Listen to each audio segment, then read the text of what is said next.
Okay, we're gonna have a call to order for the March 28th SCPA Countywide Bicycle Pedestrian Advisory Committee. For that, I'd like to go through the roll call by jurisdiction. City of Cloverdale, City of Cotati, City of Healdsburg, here.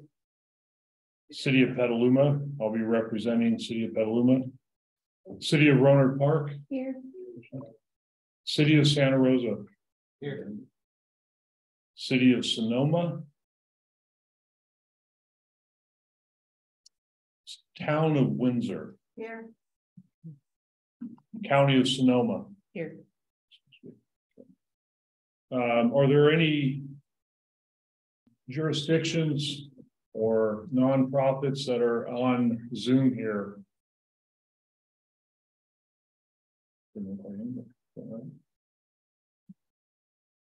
Okay.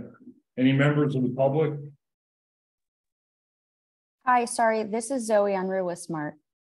Okay, welcome Zoe, thank you. And Chris Gunther representing Bikeable Santa Rosa Community Group. Okay. This is Senator Fighting, Mark Semastopol. Hi, this is Orlando Ramirez with Caltrans District 4.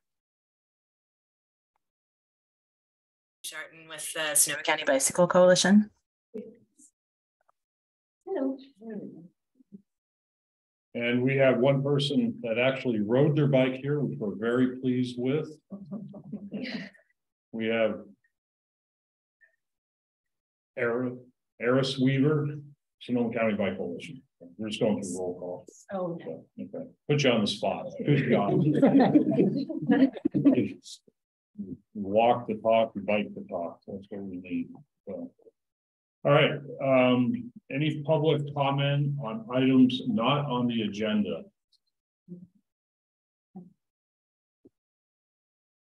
All right, hearing none, then we're going to go to approval of the minutes. I reviewed them, didn't see any issues on my part. Would somebody like to make a motion? I have one correction. Yep. Item 8.2 is TDA 3. It's a typo instead of TDA 2. Ooh. All right. And do I hear a motion? I'll make a motion to approve as amended. Second.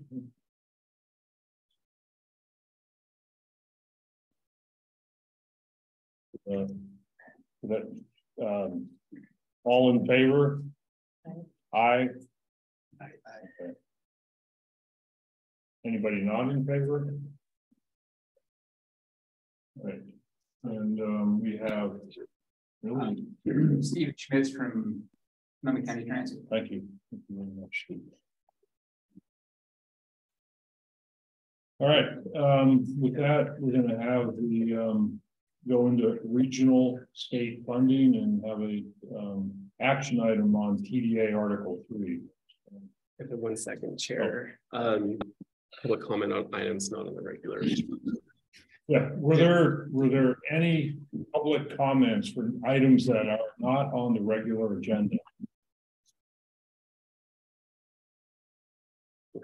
Okay, hearing none, we'll move on to item 5, the regional state funding. First item is an action item. The committee is to review, provide comments, and consider approval of the proposed program for fiscal year 23-24 for TDA Article 3 funding. I could just speak to that and give a little overview of the process.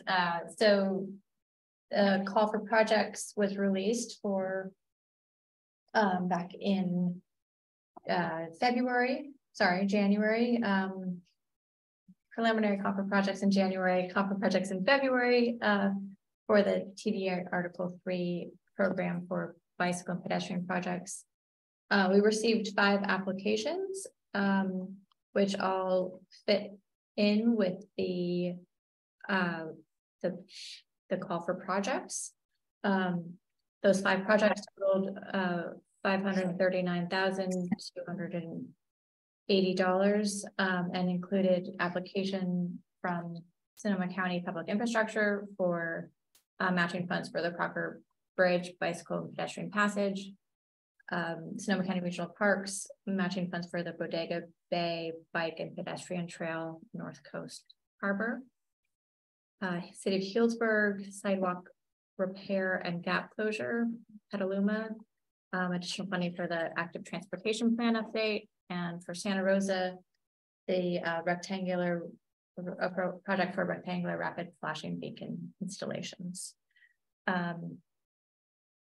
There are descriptions in the staff report about on each of these projects, and the process is for this committee to make a recommendation to the SCTA Board of Directors, and then the program of projects will go to the Board of Directors in May and for approval, and then be submitted to Metropolitan Transportation Commission. Thank you, Dana. With that, we'll have any comments from the public before we go to the board. Are there any comments from the public on the PDA 3 proposed program? I'm not seeing any answers. Okay. With that, any comments by the board before we go to the vote? Good. Could somebody make a motion for vote on TDA Article 3 program for fiscal year 23-24? So moved. Okay. I didn't make. I can't vote. You moved. Yeah. Second. Second. Good. Thank you. All right. Next item: Safe Streets for All regional application. This is a discussion item. So the staff is going to provide an update on the planned regional Safe Streets for All application, including a call for projects that will be brought to the April 27th PAC meeting. So, okay. Yeah, so I think Chris will have an update on that. Yeah, thank you, Mr. Chair. I can provide a brief update on the Safe Streets and Roads for All grant. So right now we're working on putting together an application that will be released at the April TAC meeting. And then we'll kick off a call for projects. I know we've talked to many of you about project ideas, so this will be a chance to kind of get those more in concrete and get more detailed information about those projects, so we can include them in a combined grant application. So right now we're expecting more information on the grant to be released this spring, probably in April, with a probable application due date in July or August. So we're shooting for that time frame. So we'll be gathering the project information, taking something to our board in June, and hopefully submitting something in July.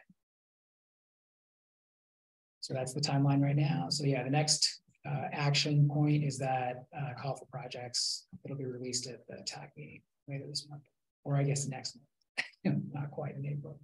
You're going to combine all of these projects into one request? Yeah. Okay.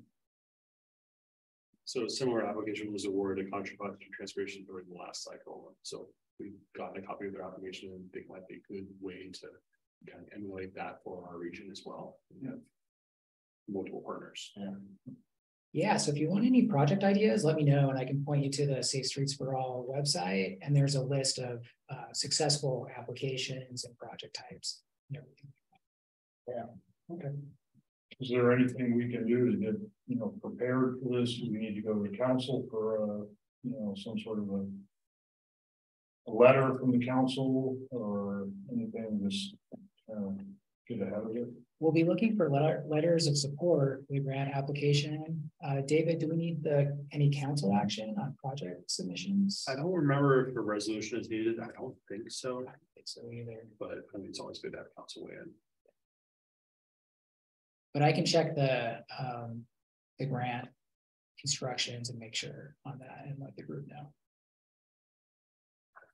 Yeah. So does the project have to be specifically called out already to our safety plan, or can it be like a type of project, like if it's not specifically, but it's just like sidewalk gap closures, but not identified as specific locations? Yeah, it's a great question. According to the instruction guide, it needs to be addressing an action or project listed in the Vision Zero action plan or local road safety plan. So, I guess it's how you argue it, right? How you make that connection to, policies and actions listed in your local road safety plan or the. Because the Vision Zero doesn't have a specific plan, project for every municipality, right? It doesn't have a list of specific projects. It does have a high injury network and the high injury intersection. So if you could tie it to that or one of the specific actions, there are different policy actions in there. So as part of the application, we'll have a section that basically asks, what specific policies from the action plan will this project address, and also local road safety plans. So, any other board comments on this? When I was looking at it, the one, they were both the county projects. Said that we reviewed the checklist at the February 15th, 2023 meeting. So that's actually under the complete streets item. I think we're still on the Safe streets. safe streets for all. Okay, missed that. Any comments from the public on item 5.2, safe streets for all? Hearing nothing, we'll move on to item 5.3, MTC climate initiatives calls for project applications are due March 31st. So, and the two there are the parking management planning grant and mobility hubs grant. I talked to Bjorn for the meeting. We're going after a parking management planning grant for downtown Pedestrian. Any comments on item 5.3? I have a question about that program. I was reading through it, and given that it's a climate initiative and parking management, I had to kind of read through it to realize they're talking about managing for less parking, but it also didn't seem to talk much about bike parking. It was talking about vehicle parking. So it wasn't clear to me with the program, like could a project that was going to install more bike parking fit under this, or is it all about managing demand for vehicle parking? So I was curious about that. So my understanding is that the parking management planning grant is really more about vehicle parking and management of that.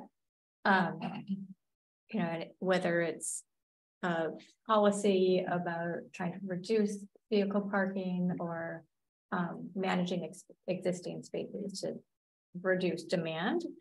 The mobility hubs grant could include at mobility hubs bicycle parking as well as other enhancements to locations where multiple modes are coming together. Okay, so the parking management grant didn't necessarily specifically say decreasing parking or reducing demand for parking, or does it? It just struck me as weird. Yeah, I mean, think about managing parking when it's a climate issue, right? Yeah, I believe the intent as well is to reduce parking. Okay, yeah. Which is a huge reason why it's easy to drive, right? When there's abundant parking. So I think that's the nexus there. Okay. Anything else on that item? All right, moving to item 6, the complete streets checklist. So this is an action item. Hearn Avenue interchange. So the committee is to review, provide comments, and consider approval of the complete streets checklist prepared for the Hearn Avenue interchange project. This checklist was sent out to the committee on March 8th. So, is there anything, Alexander, you have to weigh on this? Okay. Not really. Not for I transport. feel like I looked at it and it seemed like we checked all the boxes, right? So. Yeah. I did have one question, because do you need to get letters? There was one checkbox about transit. That didn't seem like it had a checkbox. Yeah, so if I could, we did send the checklist out to CBPAC members as well as to transit. And I believe we've heard from all of the transit agencies that they do not have any comments on it. It's just, the checklist is still in draft form until it goes through the CBPAC. So we sent it out earlier to allow everyone a chance to review it. And then after this meeting, and there's an action by this committee, then we finalize the checklist and submit it to MTC. Moving forward, this is sort of standard protocol for anything that's over 250,000. That's correct. And just to speak a little bit to the process in general, internally, we are kind of trying to formalize our process for complete streets checklist review. Since it was updated, the process was updated and the checklist itself was updated last year by MTC. What we've been doing is sending out the check. We would like everybody to be able to review it well in advance of CBPAC meetings and then take action on it at CBPAC meetings. So with the Hearn Avenue Interchange project, we sent the checklist out earlier this month. And then the next two items, this is the first time we've seen it. So, and we will bring those two back. So for action. For action. Of course, I have comments about everything. Please You just keep us look on. at me. You're good. You're doing it. Well, I have two, and I've made comments in other meetings about this project. One of them in terms of process, I'd see that one of the things on the checklist is it having been reviewed by a bicycle and pedestrian advisory committee, which I assume us talking about it here is part of that. To my knowledge, and I confirm this with a member of the city's BPAC, this has not gone before Santa Rosa's BPAC. And that seems like a major oversight to me in terms of procedure. I've heard it talked about at other meetings, but according to what I've heard from folks on the BPAC, they haven't seen this final design, so that seems problematic to me. And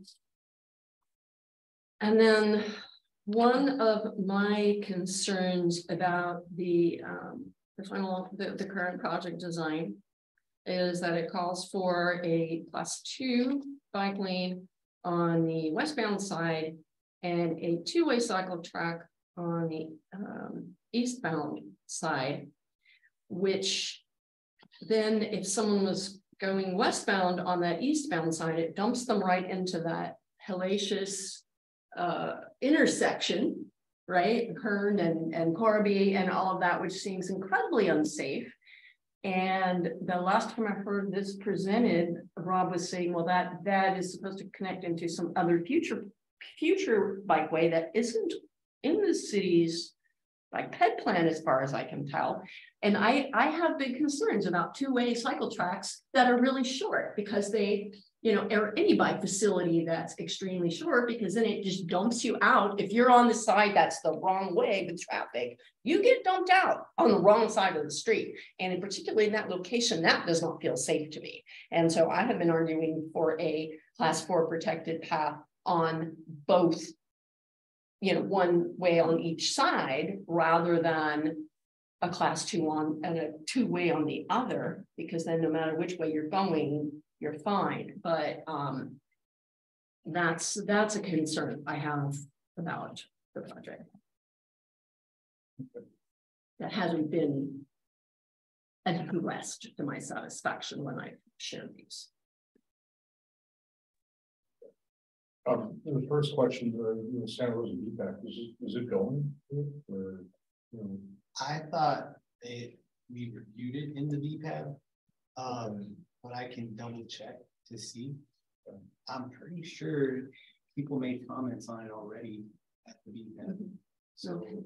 Because I had thought so too at some point, I mean, because this project's been going on for years. Yeah. But more recently, one of my other staff talked to Elizabeth Rillington, who's been on the BPAC for a long time, who said she didn't think that they had. So I'm pretty positive I was even in talking about it, but I could be wrong. okay. Or maybe it was a meeting before I started.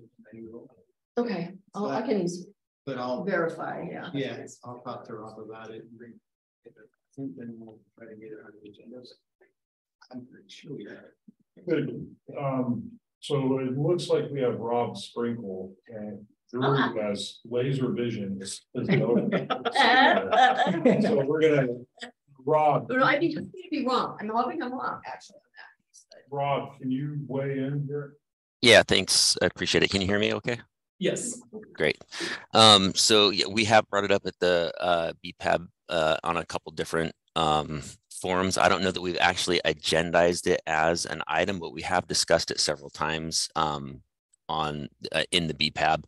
I think it was actually brought forward as an item prior to it being a proposed cycle track or class 4, however you want to categorize that.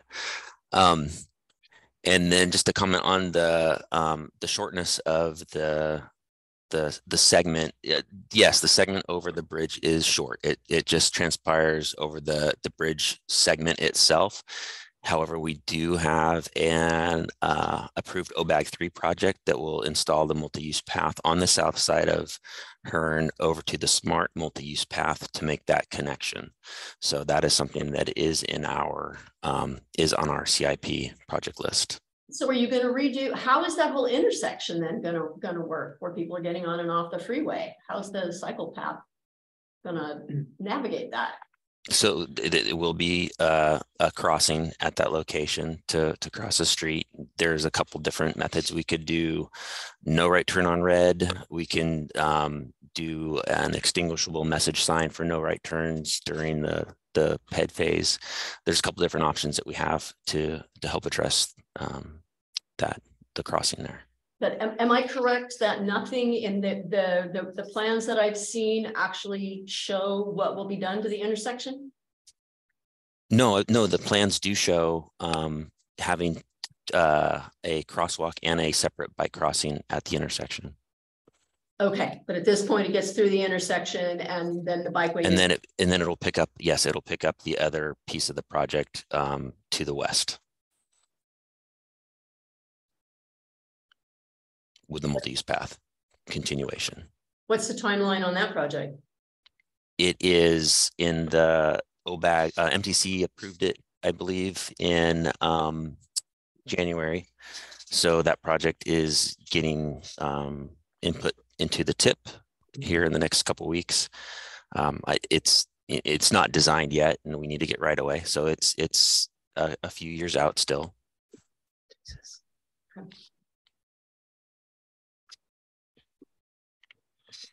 Any other comments on this particular item? Thank you very much, Rob. Thanks for jumping on. You bet. I have a comment. Oh, thank you. Yeah, who is it? This is Chris Gunther with Bikeable Santa Rosa. Okay, thank you, Chris. Go ahead. I just want to echo a couple of Eris's concerns. And in particular, I am also not aware that this has come before the BPAB in Santa Rosa. In particular, I think, as Rob noted, since the exact configuration that we're looking at now was proposed. And I think some of the community, including myself, have, like Eris, concerns about the exact nature of this design. In terms of the checklist on safety and comfort in particular, I think the class 2 bike lane on the north side is not the right choice. It's not comfortable or safe, and doesn't really complete the connection for folks who choose to ride on that side. It's not 100% clear to me why it's there if the safer and more comfortable option is the two-way cycle track. I also would prefer, instead of the two-way track, to have class 4 separated tracks going one way on both sides. I think there's enough width to do that if you don't have the two-way track. The other problem with the two-way cycle track is that it's not very wide. It is not consistent with NACTO's recommendations for the width of the lane. And I also share Eris's concerns about safety at the west end, particularly for the number of years before that other path is constructed. But even when it is, I think the cyclist going, in either direction, there has to cross 7 lanes of traffic. And even with a no right on red, I'm worried that people coming off the freeway are not going to be looking to the right. The other issue is that people coming downhill, going westbound, on bikes, may have some difficulty stopping. I recognize that the design calls for them to, sort of veer off to the south a little bit. So presumably there's a leveling out there where maybe they can get that under control. But it just is not ideal in a number of ways. This has been discussed in other meetings, not always where the design was really up for debate. So I don't feel like these concerns have been heard or adequately addressed. In particular, I kind of don't understand the argument for the two-way track on the south and a one-way on the north. Again, when there's such a gulf between the safety feature of both of those paths. So we'd love to understand that better. And then on the design guidelines in the checklist, it references the CDOT guidelines and the federal accessibility guidelines. But as I read the MTC policy, it explicitly references and prioritizes NACTO's guidelines. So again, I'd love to see this project through the lens of NACTO and why the city thinks it's appropriate to make exceptions to what NACTO recommends in this case. That's it. Thank you. Mr. Chair, if I could chime in. Yes, please. So this is a project that is being designed and oversight by Caltrans. And so any project on the state highway system has to be designed with Caltrans standards. We have designed it such that we have a class 4 separated bikeway that was based on feedback that was given in 2021. And so this is the result of that. Previously, the project had a combined multi-use pathway on the south side of the road crossing, which was not ideal because you had pedestrians and bicyclists being mixed. The design was updated to add the class 4 separated bikeway based on feedback that Eris gave in 2021. We are aware of Eris's concerns on the westbound class 2 bike lane not being protected, and that is something that we are committed to looking at further during construction. At this time, we are finalizing the design to have the project go out to bid this summer, and we cannot make any further changes in the design, but we are aware there are concerns that need to be addressed. One potentially being the right turn on red blackout sign, and potentially looking at, can we adjust the width of the median and the striping to protect the westbound class 2 as well. So we're going to be looking at that, but at this time, the need for this complete streets checklist is to secure the remaining funding. If this checklist is not approved, we will not be able to secure the STIP funding need for the project, and the project will not go out to construction this summer. Okay. Thank you very much, David. So, with that, are there any other comments here? Board comments. On the not about the Hearn Avenue one, but on the. Well, we need to vote on this. We're going to vote on action on each particular. Well, no, the other ones are comments. So, okay. But Hearn, we need to. This one is, we need to make a vote on it. So I was going to say on the DPAC review, it says that, has the city DPAC, reviewed the checklist for this project. My recommendation is maybe somebody makes a motion to approve the checklist, but with a recommendation to take it to DPAC. I think that's one way to navigate this. So, but I'll wait to hear a motion. So, Mr. Chair, if I may, Dana, would you happen to note, does the countywide bicycle pedestrian advisory committee fulfill that requirement? In general, this committee fulfills that requirement for jurisdictions that do not have their own bicycle advisory committee. In practice, we have been bringing all checklists through this committee, and I think we plan to continue to do that for any funding that comes through SCTA, and others to fulfill that need. The way this is written, it does seem like maybe it needs to go through the local, but I think that's maybe something we can get clarification on as well. if a jurisdiction has its own BPAB, it needs to go through there as well.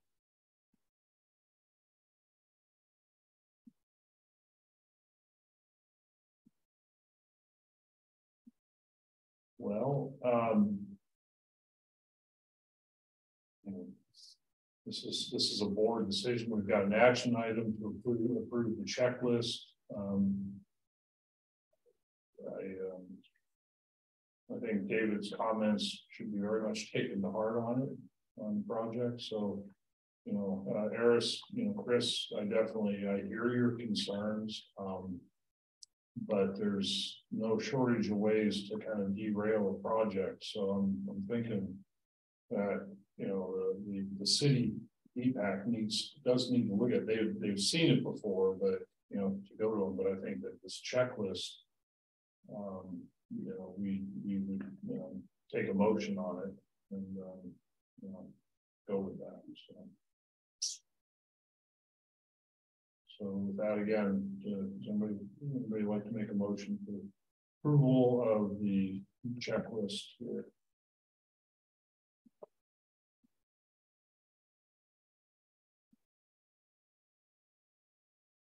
Can I make the motion?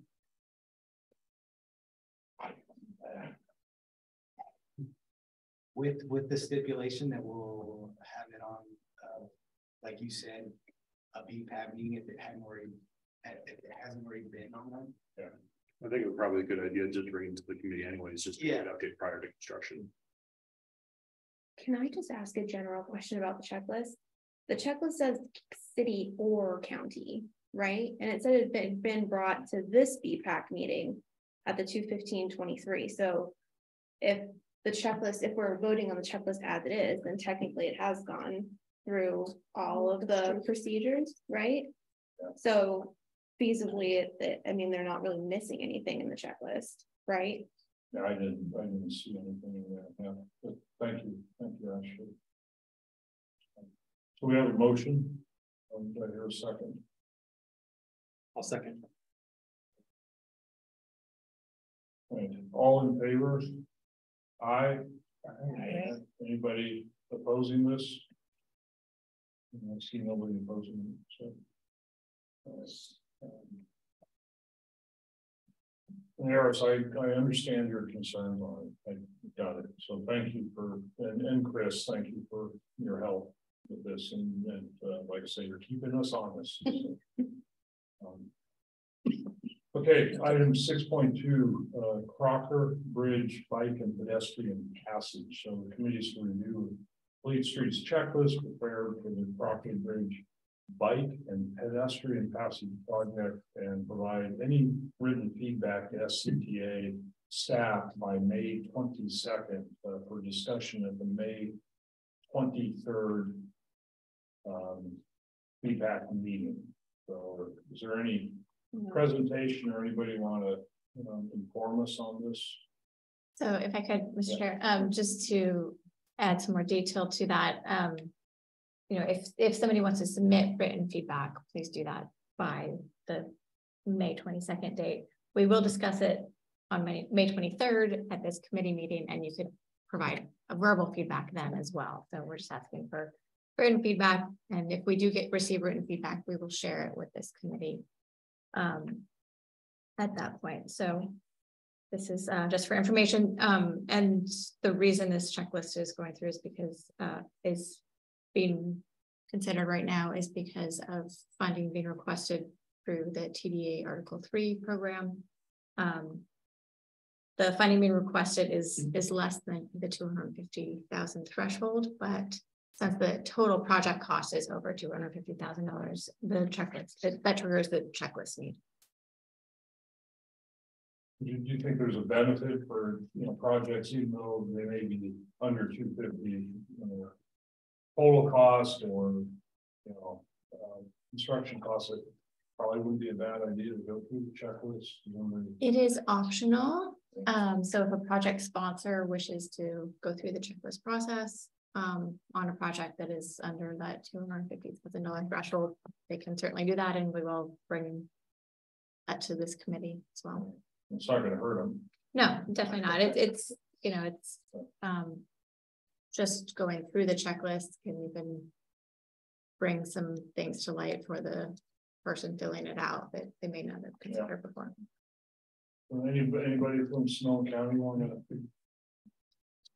talk about this here? I know a little bit about the project. It's basically a cantilever bridge off the side of Crocker Bridge. So provide bicycle and pedestrian bridge. Crocker is it ties up to Crocker Street, which feeds into the city of Bodega. Okay. All right, any other comments for 6.2?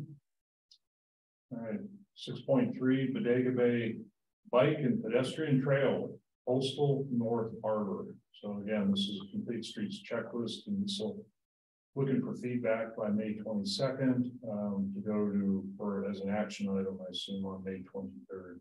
Feedback. So anybody, anything? Is there some bike and advisory? Yes. Yes. Okay. I think Stephen, you're the Staff. Anything on this? Well, it's a regional parks project site. Oh, okay. So this completes the next stretch of the trail in Bodega Bay. And it connects, if you're familiar where the community center site is, where the farmers market is in Bodega Bay, kind of the north end of town. And this will take you down the hill to Puerto Bodega. And so it keeps you off the highway where it's really narrow, even 2 cars passing there. So you won't have to walk or bike on that really narrow section. As long as you can get a crab sandwich, that's important. That's really important about creating connections in the town. And our initial outreach to the community years ago, with Public Works, they wanted a connection to go to the post office because the sections of the highway can be very narrow and difficult to travel, especially when those RVs with those mirrors that stick out a long way past you. Good. Sounds like a really good project. There's Bob gives it 2 thumbs up. Thank you for slightly redeemed. All right. Okay, with that we'll move on to, is there any public comments on those 2 items, 6.2, 6.3? Okay, not hearing anything. We're going to move on to item 7, planning. So this is the countywide ATP, that's the transportation plan, and procurement process and timeline for the ATP for the county. Yeah, so I can speak to that. So we recently went through a procurement process for consultant support on the countywide active transportation plan, and the panel has made a recommendation to hire Fair and Pierre's team. So we've sent out that notice of intent to award, and we are currently working on the contract. We plan to bring an item to our board in April to likely we won't have gotten through the full contract review process by then, so to authorize us to finalize that contract. And so it still needs to go through our legal and their legal and Caltrans review. So that process may take a little while, but we do anticipate getting started and kicking off the project at some point in April. So very much looking forward to that, and we'll be bringing updates and discussion items on the plan to this committee, likely every committee meeting until early 2025. So it will be a big item moving forward. 2025, so it goes all the way through next year? All the way through next year. Early 2025 is when we plan to wrap up. So our grant needs to close out by the end of February 2025. What's the amount of that? 525,000. So it's the plan includes the countywide, or the grant includes the countywide plan as well as plan updates for 7 of the jurisdictions in Sonoma County. All of which plans have not been updated for a number of years. So. Okay. Any comments on ATP? Comments in the public realm on ATP? Okay. Hearing none, we'll move on. Item 8, updates. We'll do a roundtable. And pretty easy here. I think we'll just go clockwise. And Elizabeth, you want to kick off? I don't have anything to share today. Thank you for asking. I don't have anything to share for you.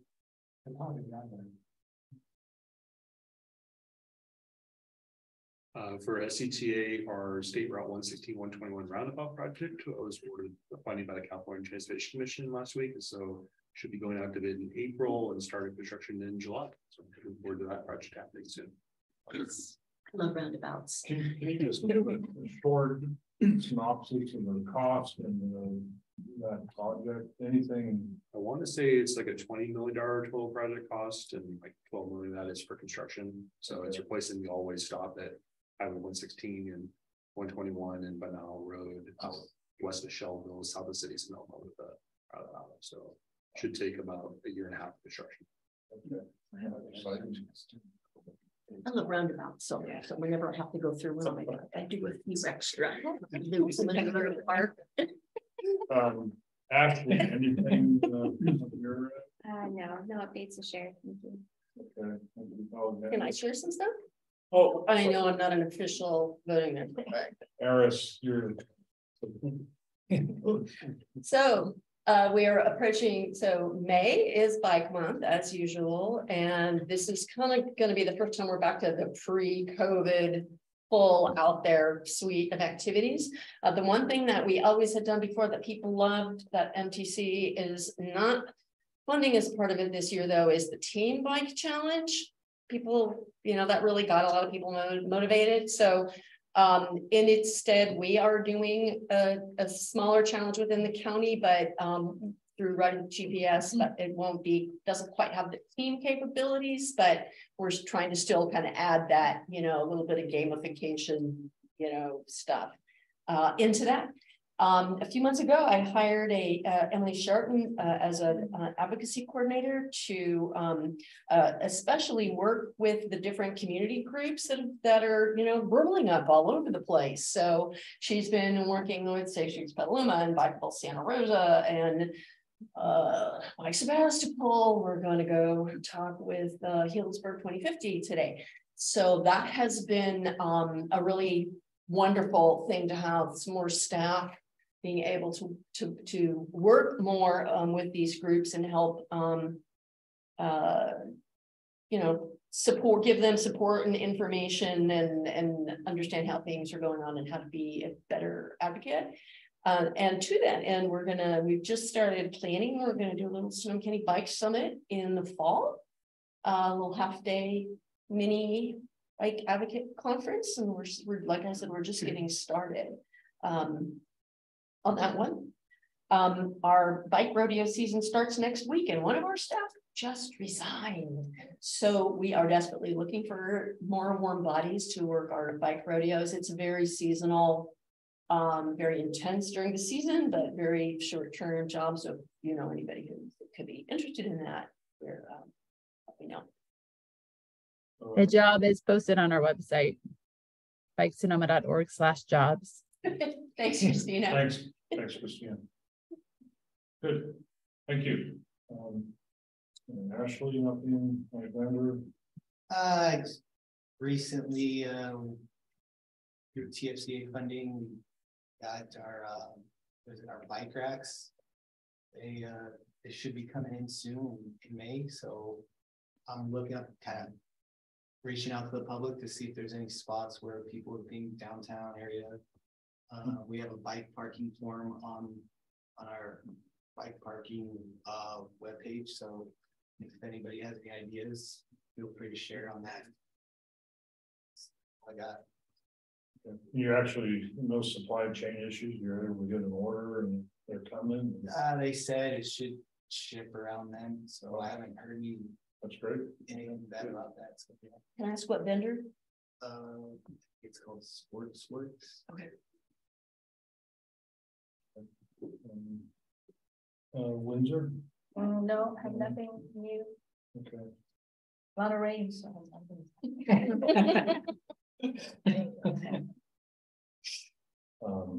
Chris? Yeah, nothing. Nothing from me. Few updates for Healdsburg. We're wrapping up our community development block grant funded project. We put in a couple dozen pedestrian ramps in Healdsburg and high traffic areas. So we've been trying to fit those in through all the rain events the last couple of months here.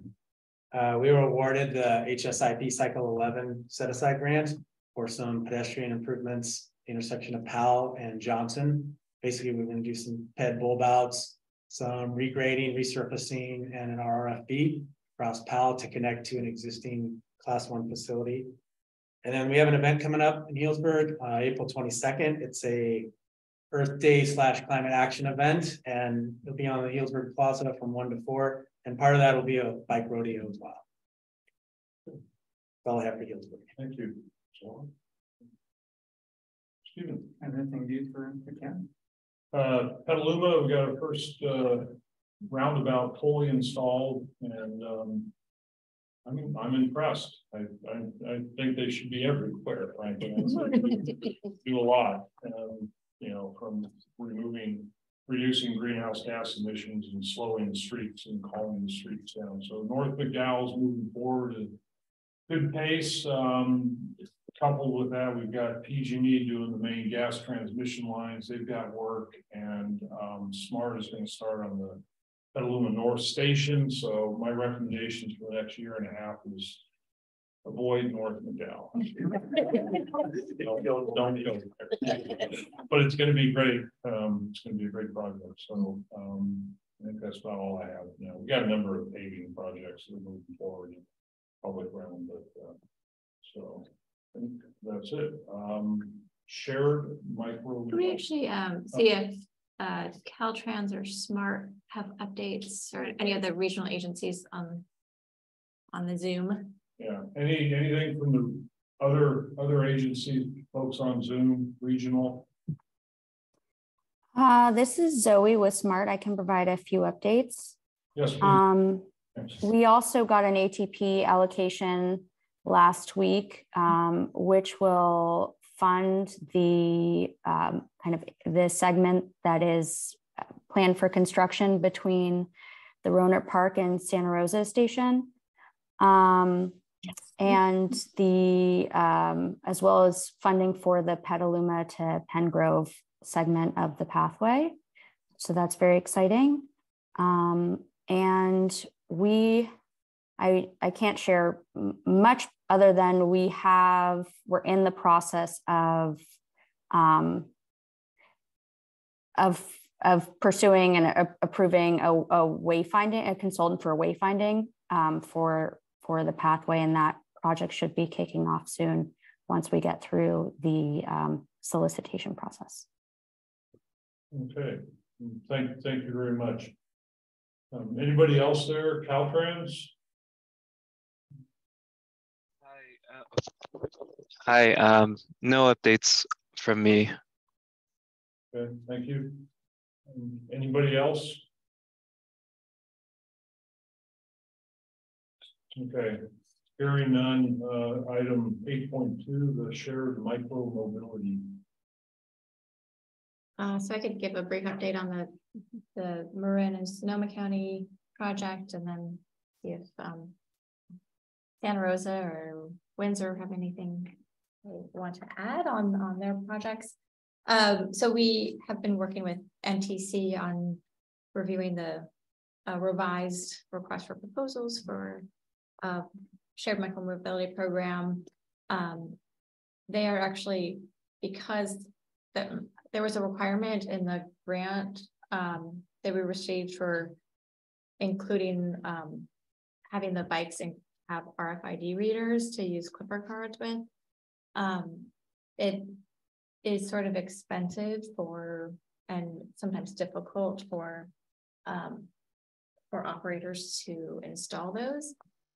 And since MTC is moving toward Clipper 2.0, which is available through an app, they are actually taking an item to the commission next month to remove that requirement from our grant. So that will be wrapping up, and we're revising the RFP, or we revised the RFP to have some information about that if it as an optional thing to do. So we do expect to have that RFP wrapped up and out there fairly soon, but that is a kind of more major update that's in progress. Okay. Thank you. Anything? The birds are back out, but I don't see very many people riding it around. I think the weather hasn't been great, but they're out there. We have there's somebody managing it, or a fleet manager, and I think it's a shared fleet manager with Santa Rosa. I don't know. Okay. Yeah. And do you have just scooters or just bikes or both? Just scooters. Just scooters, both places. Okay. Just scooters. Healdsburg has the bikes, they're back out too, but I think same thing, the weather's been not so great for bike riding these days, but hopefully soon. And there are no events too. Usually when we have an event, it tends to pick up, but. So does Bird provide like regular reporting to all of you on there's the usage and they just have it. It's an app on the web. Okay. You just log in. I'd just like to add, it would be helpful to know a bit more through the city about what's going on with that. I've asked about it in the past, and although Bird is back on Santa Rosa streets, I've checked twice in the last week, and at any given point, there's been 5 or less scooters available in the entire area. There's 2 available right now, and one of them doesn't have much of a charge. So I feel like the level of service from Bird is really low, and yet I continue to hear city officials touting the Bird pilot and how great it is. So I feel like there's a disconnect there that should be addressed. I can speak to that. Yeah, I mean, we've received plenty of complaints. I've tried to address it by emailing their fleet manager. And if you want, you can email me directly, because I'm kind of a liaison between Bird and the city. So yeah, feel free to reach out to me and I'll try to address those issues. How's usage been? I know when they first started, I saw them a lot, people zooming around on them, and there's a few places I see that they tend to cluster, where I'm assuming somebody who lives or works in that block, uses them a lot. But then obviously weather, we don't see so much. But yeah, I can look into that again and email you. Okay. So Santa Rosa, both scooters and bikes, or no, just scooters. Just scooters. We're waiting for the county's plan, I believe. Thank you very much, Allison. Any other comments, questions on that item? All right, hearing none, I'm going to go to the counters where I have a tail between my legs, but I still haven't done anything with those. Like little Chris, but I'd like to put it out there. Is anybody looking for those? Because I would like that I have a little more impetus to move this forward. So Bjorn is going to help me, but because I did definitely want to get the bike ped counters out on LCT. So anybody looking for these? You should just say yes. Get them and use them.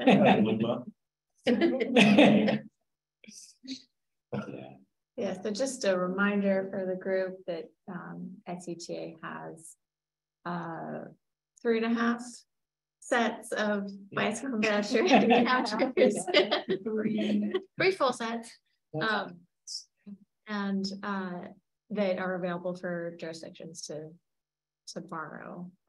So I just make a request, and we will we have a calendar set up for them, and you can schedule it out if you would like to do some counts in a particular time frame, and we'll work with you to get those to you and make sure that someone on your staff knows how to install them. And given the ATPs coming up and, going to be revised, I would think getting some counts would be a good thing, so. Especially before and afters, like some of these projects, where you're improving the bike use, it would be like really smart to get the counters out there and get a count of what's happening before and then after, so that you can demonstrate so I had been fishing smart for years to do some counters on the path, and then they finally did, and it turns out that they get as many hits of counters on the pathway as they do people riding the train. And before that they had no numbers, and I'm expecting that once like that gap between Santa Rosa and Roker Park or other things like that get filled, that I can anticipate that there might be even more usage because people go farther. So any of you who have got projects getting ready to go, that might be really helpful data, not just for your own projects, but just the greater knowledge base. Sure. So we don't have a need for them now, but I just want to say we have used them in the past. And Chris met me in Healdsburg in the field and taught me how to use them. And it was very simple, very easy. We got the data that we needed. So they do work well, and we appreciate that collaboration with the SCTA to be able to do that. Good. There's no other comments on that. Any other business comments, announcements? Right, hearing none, then we will adjourn. 1 hour. Go team.